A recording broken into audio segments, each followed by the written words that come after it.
Oi pessoal, tudo bem?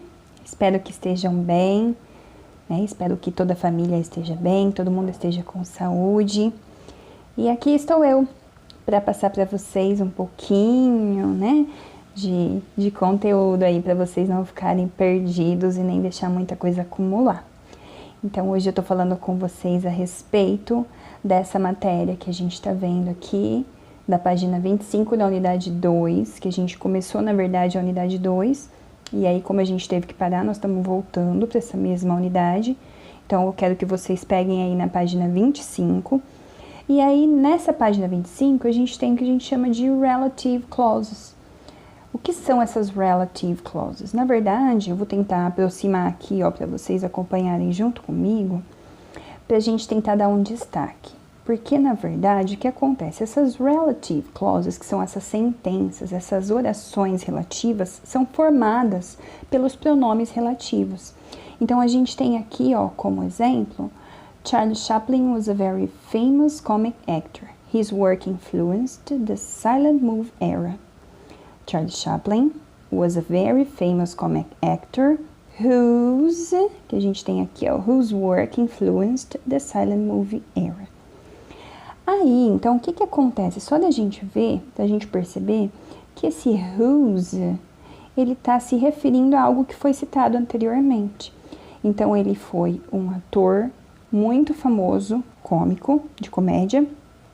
E os trabalhos de quem? Os trabalhos dele influenciaram muito a era do cinema.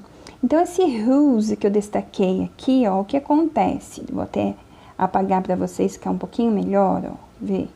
Esse whose, ele na verdade acaba fazendo a ligação entre as duas orações. A tradução dele seria cujo ou cuja, e ele vai ser usado sempre no meio de dois substantivos. Então aqui eu tenho como destaque esse whose, depois aqui mais para baixo eu tenho Alberto Santos Dumont was a Brazilian aviation pioneer.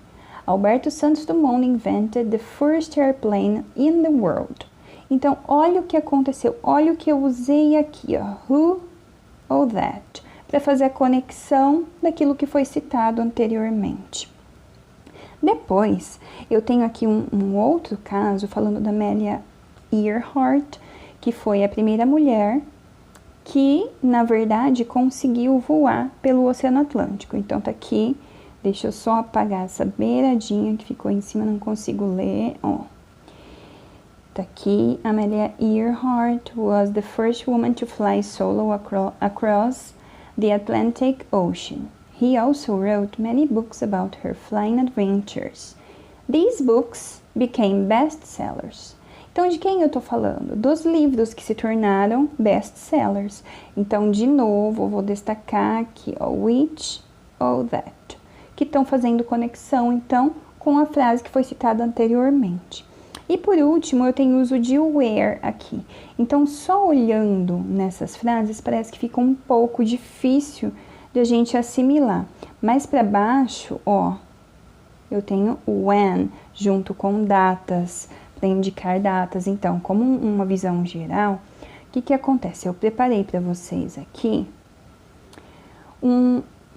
um resumo, vamos falar assim, do que são esses pronomes relativos. Então, vamos ver o que são eles. Eu coloquei para vocês que eles são um grupo de palavras usados para fazer uma relação entre duas ou mais frases. Então, olha lá. He is the man, he dances. Então, eu tenho ele é o homem e ele dança. Então, olha aqui, ó. He is the man who dances. Esse who está substituindo o he da segunda oração. Então, para eu não ter que falar novamente he is the man, he dances, eu juntei e eu troquei esse he, que tá aqui, por who. Vamos olhar mais pera lá, opa.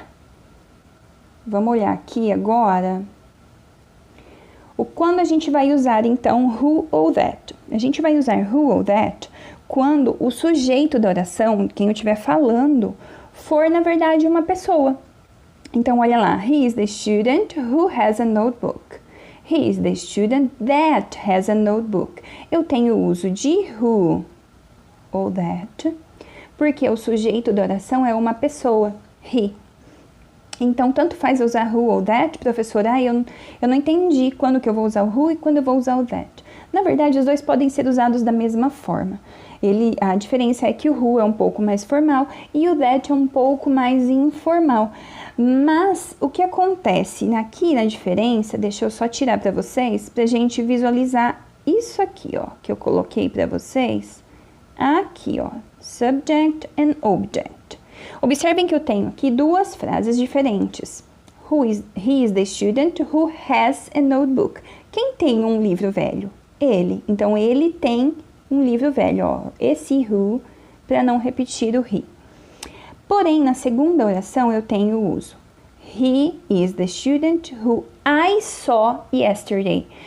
Então, observem que nesse segundo caso aqui, ó, eu vi ontem. Quem eu vi? Ele. Eu tenho duas pessoas diferentes na mesma oração. Então, quando eu tiver duas pessoas diferentes aqui, ó, que eu tô falando, he é uma pessoa e I é outra. He aqui é uma, has a notebook é a mesma pessoa. Então, aqui no primeiro caso, eu tenho duas frases se referindo a uma pessoa só. Na segunda aqui, ó, nesse segundo exemplo, eu tenho duas frases, só que elas estão falando de pessoas diferentes, porque eu tenho he, primeiro sujeito, e I como segundo. Então, o que acontece? Quando houver isso, eu tenho uma diferença no pronome. Então, a gente chama o pronome who ou that de sujeito da oração quando ele estiver junto de um verbo. Olha o verbo has aqui, ok?